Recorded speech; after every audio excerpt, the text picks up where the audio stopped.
Hola lectores, ¿dónde estáis? Yo ahora mismo estoy en el reino de Olar a través de la lectura de Olvidado Rey Kudu de Ana María Matute. En la segunda parte de Enrique VI, William Shakespeare pone en boca de uno de sus personajes que habría que matar a todos los abogados, literalmente. Y a partir de esa contundente afirmación podemos encontrar en literatura múltiples ejemplos de la mala fama que históricamente tiene la profesión legal, la profesión de la abogacía. Yo, por deformación profesional, por haber estudiado Derecho y haber sido abogado, no puedo ver de la misma forma el oficio. Y de hecho, hace un tiempo hice un vídeo con un listado de libros que considero que todo jurista, todo abogado debería leer, que a la vez es un viaje a través de la literatura, por cómo ha ido evolucionando la figura del abogado,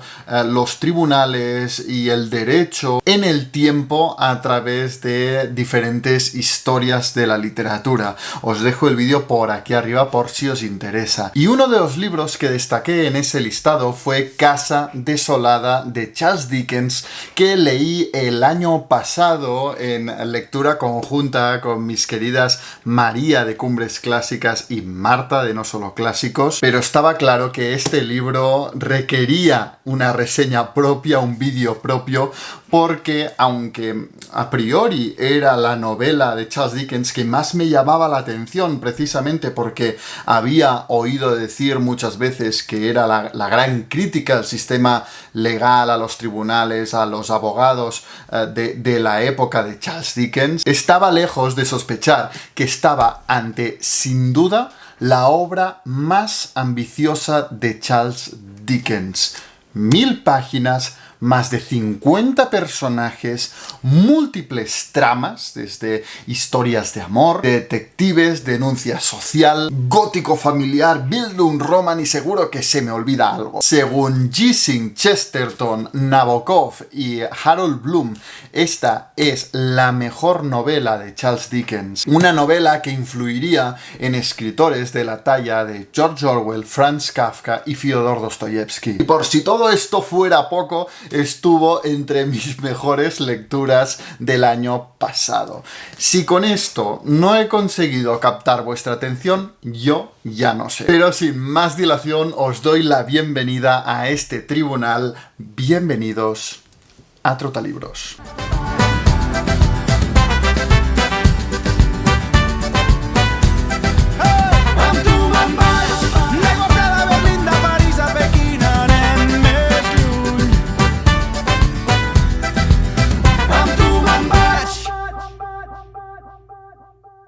El otro día estaba viendo una entrevista al director Guillermo del Toro, que acaba de adaptar Frankenstein, y me enteré de que la biblioteca personal de Guillermo del Toro tiene nombre, y precisamente el nombre es Casa Desolada, Bleak House.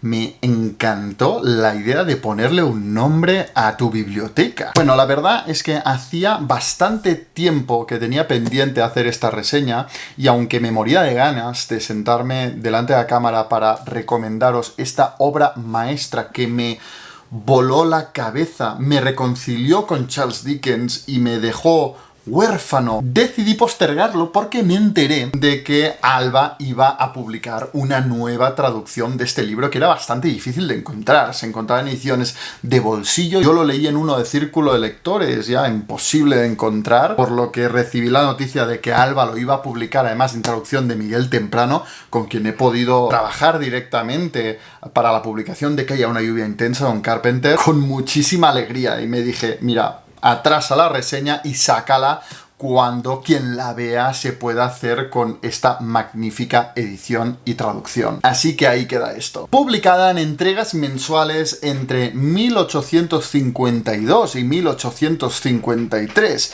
Casa Desolada fue la novena novela de Charles Dickens, la que publicó entre David Copperfield y Tiempos Difíciles, o sea, en uno de sus momentos álgidos a nivel creativo. Y la verdad es que yo me quedé completamente atónito al descubrir la ambición y la obra maestra que es Casa Desolada, porque no sentía que fuera una de las novelas más conocidas de Charles Dickens. A mí me decían Charles Dickens y me venían nombres como David Copperfield, Oliver Twist, Grandes Esperanzas, pensaba en Historia de las Ciudades, pero Casa Desolada, no.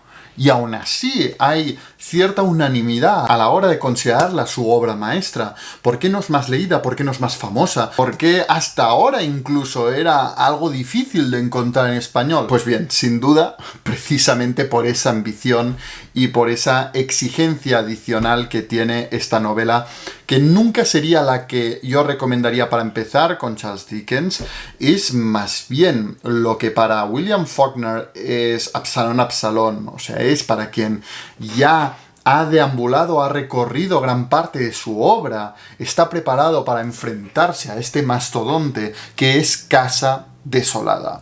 Se hace sumamente complicado tejer una trama, una sinopsis para este libro, y de hecho antes de ponerme a grabar he cotilleado, ¿no?, la sinopsis de esta nueva edición de Alba, y ya transmite la cantidad de tramas y personajes a veces vertiginosa, ¿no?, que puede llegar a abrumar al lector. Pero si tuviera que hacer una sinopsis que ambicione capturar mínimamente, ¿no?, la trama, la esencia de esta novela, me centraría seguramente en dos tramas que van avanzando de forma paralela a lo largo de las 1000 páginas de Casa Desolada. La primera es la que contiene toda esa crítica al sistema legal y judicial de la época en Inglaterra, y en cuyo epicentro encontramos el litigio Jarndyce y Jarndyce. Si esta novela coral tiene alguna protagonista, sin duda es Esther Summerson, una joven huérfana que ha crecido toda su vida escondida en una casa junto a su tía, que siempre le ha recordado la vergüenza que supone su existencia. Y esta traumática infancia va a definir muchísimo su personalidad, muy humilde, muy modesta, muy dulce y complaciente, a la vez que muy leal a sus principios. Es como que Esther Summerson siente que nada de lo que se lo merece. Esther crece con esa culpabilidad por el mero hecho de existir, de vivir, por lo que cuando es adoptada por John Jarndyce le está sumamente agradecida y le quiere pagar ese gesto tan generoso con cualquier cosa que pueda hacer por él. Como también dice Cumbres Clásicas en su vídeo, Esther Summerson me recordó en todo momento a Jane Eyre de Charlotte Bronte. Y es a través de ese generoso, noble y también algo deprimido benefactor que nos vamos acercando a ese oscuro epicentro de la novela, el litigio Jarndyce y Jarndyce. Un litigio familiar que se dirime en el Tribunal de la Cancillería de Londres, debido a una serie de testamentos contradictorios de hace muchísimo tiempo que se ha prolongado y se ha alargado eternamente, hasta el punto de que actualmente nadie sabe muy bien de dónde viene ese litigio. Jarndyce y Jarndyce continúa su melopea. Este espantajo de pleito se ha vuelto tan complicado con el paso del tiempo que no hay nadie con vida que sepa lo que significa. Quienes menos lo entienden son las partes personadas, pero es un hecho que no hay dos abogados de la Cancillería capaces de hablar de él 5 minutos sin llegar a un total desacuerdo respecto a todas sus premisas. En el curso de la causa han nacido innumerables niños, se han casado innumerables jóvenes y han fallecido innumerables ancianos. Decenas de personas se han visto implicadas en los procedimientos de Jarndyce y Jarndyce sin saber cómo ni por qué. Familias enteras han heredado odios legendarios junto con el pleito. El pequeño demandante o demandado a quien prometieron un caballito de madera nuevo cuando se fallase Jarndyce y Jarndyce ha crecido, ha tenido un caballo de verdad y ha trotado en él al otro mundo. Bellas pupilas del tribunal se han ido marchitando a medida que se convertían en madres y abuelas. Se ha nombrado y destituido a una larga serie de cancilleres. La legión de certificados del pleito se ha transformado en simples certificados de defunción. Puede que no queden más de 3 Jarndys en la tierra, pues el viejo Tom Jarndyce, desesperado, se voló los sesos en un café Chancery Lane. Pero Jarndyce y Jarndyce se prolonga aún ante el tribunal, siempre sin esperanza. En este pleito, los rencores y la avaricia, siempre estimulados por los procuradores y los abogados, han pasado de generación en generación, perdiendo, arruinando, amargando y enloqueciendo a las personas que tienen la mala suerte de ser parte en él. Se convierte en una especie de ludópatas, de víctimas de esa esperanza desdibujada de ganar el pleito, consumiéndose en la espera y arruinándose por las facturas de los abogados. Y uno de esos desgraciados beneficiarios, una de las partes, es precisamente John Jarndyce. John Jarndyce, el benefactor de Esther Summerson, sin duda es el personaje de luz de esta novela. Es un hombre generoso, bondadoso y rico que sufre cierta depresión, seguramente causada precisamente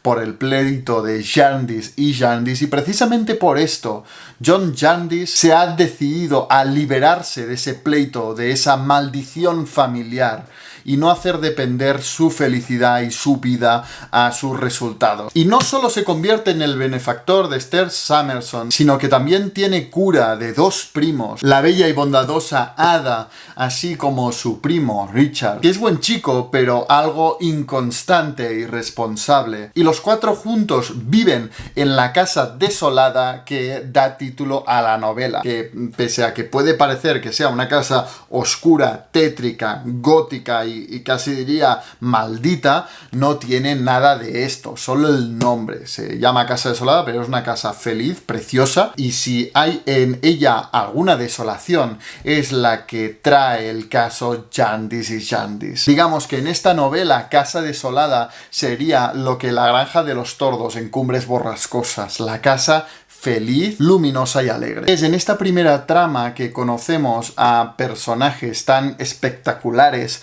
como algunos de los amigos de John Jarndyce, Skimpole y Boythorn, que son como el yin y el yang. Todo lo que es irresponsabilidad, amoralidad, inconsecuencia y egoísmo en Skimpole, un personaje muy mudable, caprichoso y flexible. En Boythorn es fijo y firme, es un hombre que habla muy claro, con superlativos y un gran y leal corazón. También es en esta trama que conocemos a la señora Jellyby, un personaje inspirado en una activista de la época a quien Charles Dickens le tenía tirria. Y es que la señora Jellyby está entregada en cuerpo y alma a 1000 causas benéficas, casi todas centradas en alguna aldea remota en África, olvidándose no obstante de su familia. Tiene a sus hijos completamente abandonados. Una de sus hijas, Cady, se convierte en la mejor amiga de Esther. Y por supuesto iremos descubriendo a personajes que se benefician del pleito Jarndyce y Jarndyce, como el abogado Groupie, un joven ambicioso y egocéntrico, como a algunas de sus víctimas, como la señorita Fly, una anciana algo tragicómica que lleva toda la vida esperando la sentencia de un pleito similar al de Jarndyce y Jarndyce, y asiste pacientemente a todas sus sesiones con la esperanza de que algún día llegue a su fin y pueda liberar a todos los pájaros que ha ido enjaulando mientras ha durado este litigio que parece eterno. Es que se me está cansando ya la mano, tengo ya la muñeca muerta. Y por otro lado tenemos la segunda gran trama de Casa Desolada, más de misterio, más detectivesca, cuyo nexo de unión con la anterior, como no, también es el caso Jarndyce y Jarndyce. Y es que otra de las partes en este litigio es Lady Dedlock, una altiva aristócrata casada con Sir Leicester, que viven en su lujosa finca de Chesney Wold. Que si he dicho que Casa Desolada era la Granja de los Tordos en Cumbres Borrascosas, pues Chesney Wold es Cumbres Borrascosas. Todo lo que es luz, alegría, felicidad en Casa Desolada, aquí es silencio, inquietud, oscuridad y un aire algo rancio, incluso hay algún fantasma. Y es que los Deadlock son los típicos aristócratas, conservadores, cerrados, atrapados en su papel altivo y frío heredado, en la importancia del linaje y la distinción. Es como que son riquísimos, pero nada libres, porque no se pueden relacionar con nadie que no sea de su misma clase social. Y debido a la costumbre y los usos sociales, no pueden hacer prácticamente nada más allá de estar pues en su mansión viendo pasar el tiempo. Esto me recordó un poco incluso a la casa de los Guermantes de Marcel Proust y sus eternas y soporíferas sesiones. El caso es que un día su abogado Tulkinghorn los viene a ver para mantenerlos al tanto de cómo avanza el eterno pleito de Jarndyce y Jarndyce. Y Lady Dedlock, cuando ve uno de los documentos legales que Tulkinghorn le enseña, se queda muy impactada al ver la letra y de hecho casi se desmaya. Y es ahí cuando vemos como lectores que la fría Lady Dedlock esconde algún secreto. Y por desgracia, nosotros no seremos los únicos que nos demos cuenta. Y es que el abogado Tulkinghorn, como un sabueso, también ha detectado que esconde algo. Y como coleccionista de secretos, porque especialmente en esos altos círculos sociales, los secretos son poder, se pone a investigar. Y a partir de ahí, como en la trama anterior, se abre un interesante abanico de personajes entre los que me gustaría destacar al inspector Bucket, el astuto y perseverante detective que va a contratar el abogado Tulkinghorn para sus averiguaciones, que es considerado el primer detective de la literatura, un precedente importantísimo a Sherlock Holmes. También conocemos a los Smallweed, una familia de crueles usureros que casi se crían como arañas. Es como una familia que realmente repele muchísimo, que crecen sin acceso a nada que estimule su imaginación, solo atentos a lo práctico, a los números, y por lo tanto crecen sin ningún tipo de empatía, solidaridad o generosidad. Y por último, el que sin duda es uno de los mejores villanos creados por Dickens, que es el abogado Tulkinghorn, que está ahí empatado con el que hasta ahora había sido mi villano favorito de Dickens, que era Uriah Heep, el villano de David Copperfield. De verdad que cuando Tulkinghorn aparece en escena se te ponen los pelos de punta. Con qué frialdad ejecuta de forma despiadada sus averiguaciones. A nivel de estilo, cuando uno empieza a leer Casa Desolada, ya desde el primer capítulo se da cuenta de la ambición a nivel estilístico y estructural que va a tener la novela. Y es que esta historia arranca con un retrato de Londres, de un Londres lleno de niebla, de barro, de desorden y humo, que ya transmite el laberinto burocrático y judicial que va a ocupar el centro de la historia. Y a través de sus calles nos guía hasta el fondo de este infierno dantesco, que no es otro que el Tribunal de la Cancillería. Este es el Tribunal de la Cancillería, que tiene edificios decrépitos y tierras asoladas en todos los condados, que tiene locos demacrados en todos los manicomios y muertos en todos los cementerios, que tiene a sus litigantes arruinados con los zapatos agujereados y la ropa deshilachada, pidiendo prestado y mendigando a todos sus conocidos, que da a los poderosos y los adinerados los medios suficientes para desanimar a cualquiera por mucha razón que tenga, que agota las finanzas, la paciencia, el valor, la esperanza, que abruma el cerebro y rompe el corazón, en el que no hay un hombre decente entre sus empleados que no haga a menudo la advertencia: mejor soportar cualquier injusticia antes que venir aquí. A nivel de estilo, son dos los puntos que sitúan a Casa Desolada en un grado superior en cuanto a ambición si lo comparamos con el resto de la obra de Charles Dickens, o al menos la que yo he leído hasta el momento. El primer punto son las voces narrativas que utiliza Charles Dickens para acercarnos a esta historia. Y es que, a diferencia del resto de toda su obra, aquí se sirve de dos narradores completamente diferentes que se van alternando a lo largo de toda la novela. En primer lugar, tenemos a un narrador interior, que no es otro que el de Esther Summerson, que en primera persona rememora su historia en pasado. Los capítulos que siguen a este narrador son más íntimos, más personales, más subjetivos. Y de hecho, como curiosidad, es el único narrador en primera persona en femenino de toda la obra de Charles Dickens. Y en segundo lugar, tenemos capítulos narrados por un narrador omnisciente que tiene acceso a toda la información, quizá algo más irónico, pero sobre todo más impersonal y en presente. Y lo que consigue Dickens combinando a estos dos narradores es cierta cercanía, la misma que tiene novelas como Oliver Twist o David Copperfield, que son narradas en primera persona, y a la vez, a través de ese narrador omnisciente, superar las limitaciones de un narrador en primera persona y darle al lector una imagen más panorámica y completa de toda la historia. Y el segundo punto a destacar en cuanto a estilo de Casa Desolada se refiere es a su estructura. Y es que, como ocurre en La broma infinita de David Foster Wallace, una de las mayores complejidades o desafíos para el lector a la hora de enfrentarse a Casa Desolada es que se pasa toda la mitad de una novela de 1000 páginas, estamos hablando de 500 páginas, viendo abrirse ante él diferentes tramas, diferentes personajes aparentemente desconectados, que no tienen nada que ver los unos con los otros, y no es hasta la segunda mitad, hasta prácticamente la recta final, que todos estos personajes diferentes se empiezan a entrecruzar, la novela se empieza a plegar sobre sí misma y a adquirir un sentido unitario, un rumbo único. Y esto ocurre exactamente en La broma infinita, que por cierto, vale la pena comparar La broma infinita a Casa Desolada, no solo por su estructura, sino incluso a nivel de fondo, a nivel de trama. Lo que en Casa Desolada es Jarndyce y Jarndyce, en La broma infinita es el entretenimiento. Esta cinta que está en la cubierta y que ocupa el epicentro de La broma infinita. Pero en fin, yo a este tipo de estructura la he llamado estructura fluvial.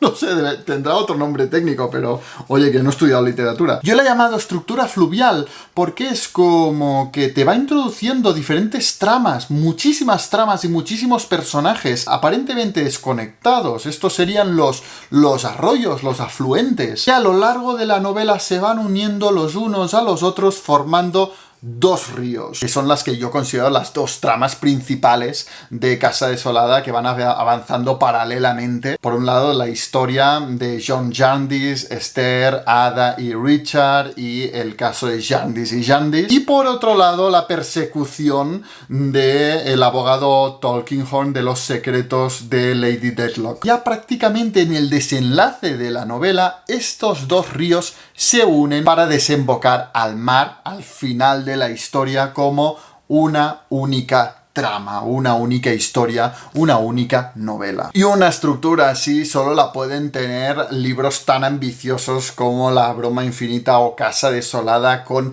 tantísimos personajes, tantísimas tramas y todas tan bien hiladas. Como os imaginaréis, son muchísimos los temas que aborda Charles Dickens en una novela tan ambiciosa, tan extensa y a la vez tan coral, con tantas tramas y tantos personajes como es Casa Desolada.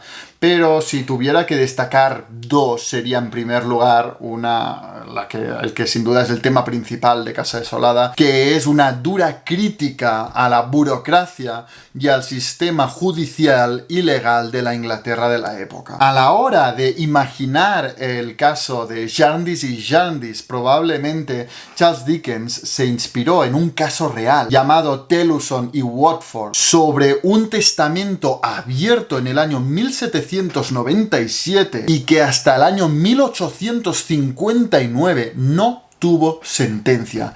Estos son más de 60 años de proceso judicial. Y aunque es evidente que Charles Dickens es tan adicto como, por ejemplo, García Márquez, a la hipérbole, a la exageración, En este caso sabía muy bien de lo que hablaba porque él mismo fue abogado. De hecho, la publicación de Casa Desolada provocó una reforma judicial en la década de 1870 para agilizar los tribunales. El retrato que realiza Charles Dickens del Tribunal de la Cancillería en Casa Desolada se acerca a extremos naturalistas. Es casi como las minas en Germinal de Émile Zola. En este sentido creo que se avanzó muchísimo a su época. La sátira social que construye en Casa Desolada retrata a los tribunales judiciales como una maquinaria despiadada que absorbe la energía,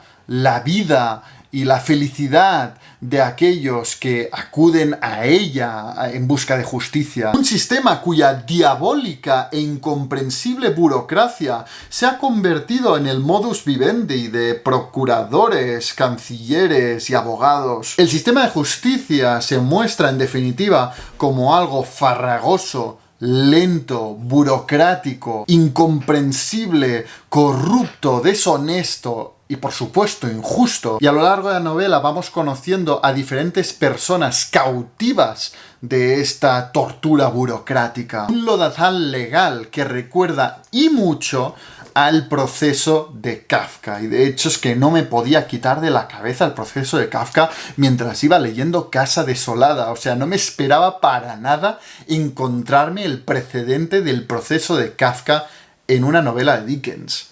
Pero es así. Dickens influenció y mucho en Franz Kafka, pero incluso diría que me recordó a libros que me esperaba tan poco encontrarme o que me recordara una novela de Charles Dickens como puede ser El Señor de los Anillos de J.R.R. Tolkien. Me voy a dejar los brazos en este vídeo. Y es que a medida que avanza la historia de Casa Desolada, vamos viendo cómo diferentes personajes se ven tentados por lo que viene a ser el anillo único de poder en Casa Desolada, que es el pleito de Jarndyce y Jarndyce. Un pleito que, como el anillo único, les tienta por el poder, el dinero que les puede ofrecer la posesión de ese anillo, la victoria en ese pleito. Pero, como en el anillo único, ese pleito solo tiene el poder de destruir almas y hacerlo en beneficio de su amo y creador. En este caso, los diferentes trabajadores del Tribunal de la Cancillería, abogados, procuradores, cancilleres, en el caso del Señor de los Anillos, pues Sauron. O sea que yo mismo estaba asombrado de que Casa Desolada me estuviera recordando al Señor de los Anillos, pero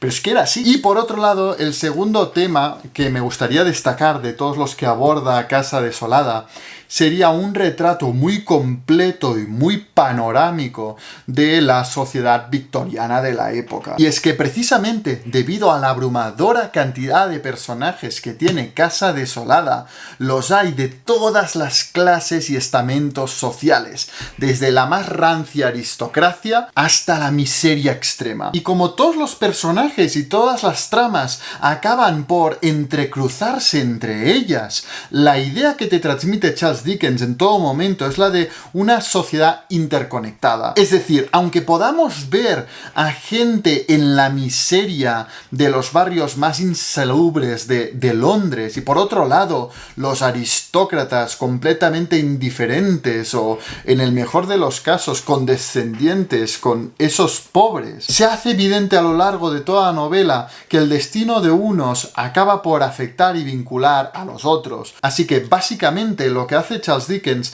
va mucho más allá de lo que hizo, por ejemplo, en Oliver Twist, ¿no? Que es mostrarte a alguien pobre, un niño, ay, pobrecito, y ya está. No, ya no es un tema de ay, pobrecito, de pena, de compasión. Ya no solo es esto. Es el perjuicio social que supone para la sociedad en general tener a personas en estas condiciones. Y en este sentido, Casa Desolada me recordó muchísimo al retrato que hizo Benito Pérez Galdós de los barrios más pobres de Madrid en Misericordia. Y por supuesto, su crítica no solo apunta a la situación de las clases más pobres y más marginadas de Londres, sino que también aborda la falta de libertad de las unas clases más acomodadas, debido a una sociedad basada en una idea de la respetabilidad, de la reputación y la apariencia que los ata de pies y manos y les impide vivir de acuerdo con sus sentimientos genuinos. En este sentido, los personajes de John Jarndyce e incluso diría Esther Summerson son el faro de esperanza que construye Charles Dickens en esta novela sobre la fraternidad, la generosidad, la compasión, la filantropía y en definitiva la bondad. Por supuesto, y creo que merece mención aparte, hay en este libro una característica propiamente dickensiana, que es esa especial atención a la situación de los niños. Y no solo a los niños como Joe, que viene a ser el Oliver Twist de esta novela, un niño muy bondadoso, pero que vive en una situación de pobreza extrema, el típico niño callejero protagonista de las novelas de Charles Dickens, sino también me refiero a hijos enterrados y escondidos debido a que su mera existencia supone una vergüenza, como puede ser el caso de Esther Summerson, o hijos desatendidos, como puede ser el caso de Jellyby, o incluso a hijos explotados. Hay una trama específica de la novela que para mí aborda claramente el egoísmo generacional. Por último, simplemente mencionar que existen múltiples adaptaciones cinematográficas de Casa Desolada. La última es una serie del año 2005 en la que actúa Gillian Anderson. En definitiva, no sé si he sido capaz de transmitiros lo mucho que me llegó a gustar esta novela. De hecho, la lectura de Casa Desolada me llevó a reconciliarme con Charles Dickens. Y es que si bien yo he leído muchas novelas de Charles Dickens que me fascinaron, últimamente no había tenido muy buena suerte. Los últimos libros que había leído de Charles Dickens, como pueden ser Para leer al anochecer, una recopilación de sus cuentos de terror, o Los papeles póstumos del Club Pickwick, que a mí no me gustó nada, o incluso diría Historia de las ciudades, que a mí me dejó frío. Estaba como muy desilusionado con Charles Dickens. Decía, quizá ya he leído todas sus obras relevantes y el resto ya no me tienen que gustar, ¿no? Así que entré de forma muy cautelosa a Casa Desolada para acabar completamente maravillado. Me reconcilié definitivamente con Charles Dickens y vuelvo a tener la ambición de leerme toda su obra. Pero sin duda, Casa Desolada es la obra total de Dickens. No solo por su tremenda ambición a nivel de personajes, de trama, de estilo y de estructura, sino porque realmente creo que Casa Desolada es la encrucijada en la que se encuentra la mayoría de novelas de Charles Dickens, al menos de las que he leído yo. Por ejemplo, encontramos Oliver Twist en el personaje de Joe, el niño callejero y mendigo que aparece en esta novela. Encontramos a Pip, el protagonista de Grandes Esperanzas, en el personaje de Richard Carstone, un joven humilde y bondadoso que, no obstante el pleito de Jarndyce y Jarndyce acaba por atrapar, lo contamina y lo lleva a olvidar sus orígenes. E incluso en la señorita Flight encontré cierto eco de Havisham. Por otro lado, encontramos Tiempos difíciles, la siguiente novela que escribiría Charles Dickens, en la falta de imaginación y el pragmatismo de los Smallwood, y a David Copperfield en su protagonista, Esther Summerson, así como en todos los personajes abogados de Casa Desolada. E incluso encontramos los papeles póstumos del Club Pickwick en el retrato que hace del sistema judicial, así como en una serie de personajes secundarios divertidísimos que aparecen en Casa Desolada. Y no solo es Casa Desolada una encrucijada de la mayoría de novelas que he tenido la oportunidad de leer de Charles Dickens, sino que además es una novela tan bien ambientada, con unos personajes tan cautivadores, una estructura tan bien trabada, que pese a que hubo muchos momentos que exigió mi esfuerzo activo como lector seguir adelante en su lectura, es uno de estos libros que cuando uno termina se siente vacío. Realmente me hizo sentir huérfano como pocos libros me han hecho sentir al terminarlos. Porque te quedas con la sensación de conocer tan bien a todos y cada uno de sus personajes, que cuando tienes que enfrentarte al hecho de despedirte de ellos para siempre, siendo consciente que ya nunca más vas a volver a ver como no sea en una relectura, te parte el corazón. Si bien mi novela favorita de Charles Dickens es Grandes Esperanzas, y siempre lo será, tengo debilidad por esta novela. No tengo ningún reparo en decir que es debido a causas subjetivas, seguramente, porque a nivel objetivo, la obra maestra de Charles Dickens, su libro más ambicioso, su mejor novela, al menos, insisto, de lo que yo he leído, sin duda es Casa Desolada, que desde aquí os recomiendo muchísimo. Y esto es todo. Dadme un like si os ha gustado esta reseña, dejadme en comentarios si habéis leído Casa Desolada, si habéis leído a Charles Dickens, qué os parece, cuál es vuestra novela favorita de este escritor imprescindible de la literatura victoriana, y sobre todo, no olvidéis suscribiros en el canal para no perderos ningún vídeo. Leed mucho.